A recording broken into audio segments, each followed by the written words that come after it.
Hi there, I'm Aaron Wilder. I'm the curator of the Amos Eno Gallery exhibition, Unstable Language on Artsy. And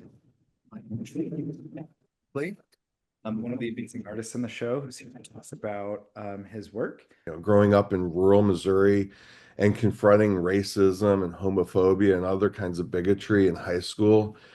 Um, I was kind of the guy who bullied the bullies, and those experiences shaped my desire to question authority and imagine alternative futures and alternative systems rooted in empathy and accountability.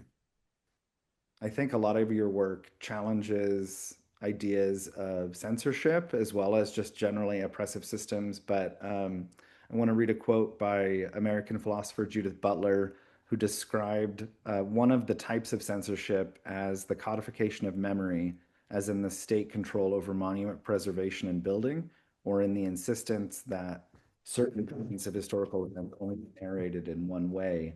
And one of your exhibited projects is reparations before statuary. So I was wondering if you could talk about that project with regard to this notion of censorship. So, censorship takes many forms. And some overt, some insidious, and I've faced both. I had a painting of an American flag, was once removed from a gallery because a building owner found it offensive. um, but government censorship is really what has touched my work directly. So I was a courtroom artist during Chelsea Manning's trial. I was a credentialed journalist. But in the final week, I was expelled from the proceedings for a tweet. And the judge later deemed the tweet was not threatening, but still the base commander refused me reentry onto the base where I was covering the trial. Um, and for 4 years, I was driving this WikiLeaks truck that had Manning's name, a call for release of Chelsea Manning. But I felt that the case of WikiLeaks and Chelsea Manning and Julian Assange really epitomized state censorship in my lifetime. And it was a coordinated effort to silence whistleblowers and control the narrative under the guise of national security. As these forms of suppression evolve, I've learned to respond through documentation, satire, transparency, using art to expose the mechanisms of control rather than to succumb to them. In this piece, it was, by chance I found these newspapers, or they're not really newspapers, they're Civil War Like a tour. battlefield monument tour guides, right? And so I found them in the spring of 2020 while I was making these tutorial videos for my drawing class. And I was living in Minnesota. It was cold, and so I was, starting fires in the fireplace and using newspaper to do so. And I came across this, these pages, and I decided, hey, this is my opportunity to kind of, remove these statues, visually. And and so I did. I made it as part of my class assignment or class, instruction. And what's kind of, it foreshadowed what would happen just a couple weeks later. Uh, George Floyd was murdered literally, I think, a week or two after I published this video. Uh, and then, as we know, many of these bronzes started to come down to the Civil War generals. And so, that's the kind of like, yeah, I call this reparations before statuaries, because if you have money to build these statues memorializing slave owners and those who try to continue slavery, I think then you've got the money to pay the people the restitution they deserve. So, Right. And around that, same time, there was also the dialogue about on the police and your other exhibited project in the show, Reimagining Precincts, um, does that sort of speculation of what could this be other than a police precinct, and anything you want to talk about with this project? So, I've never really worked with augmented reality before, and I kept asking myself, like, what would I do? What kind of subject would truly warrant such a tool? Uh, because I couldn't really, I was like, why would I ever use this?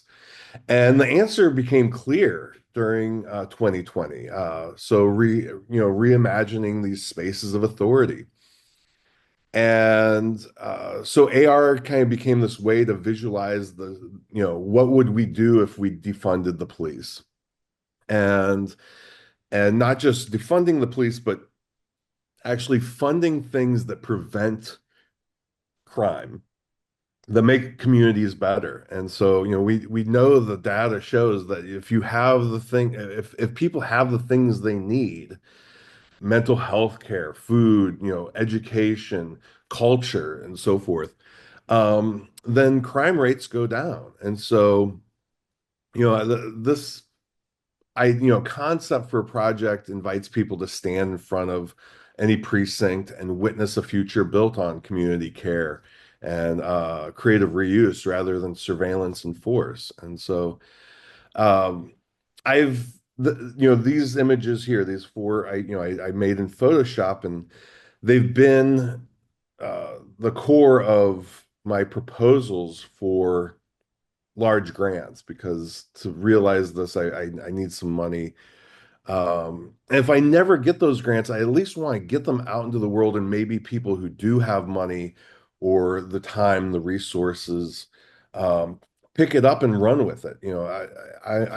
I've had projects in the past where I kind of put them out there in the world, and they continue to evolve like memes. And so, this was actually kind of like trying to create memes on your phone in real space and the augmented reality space.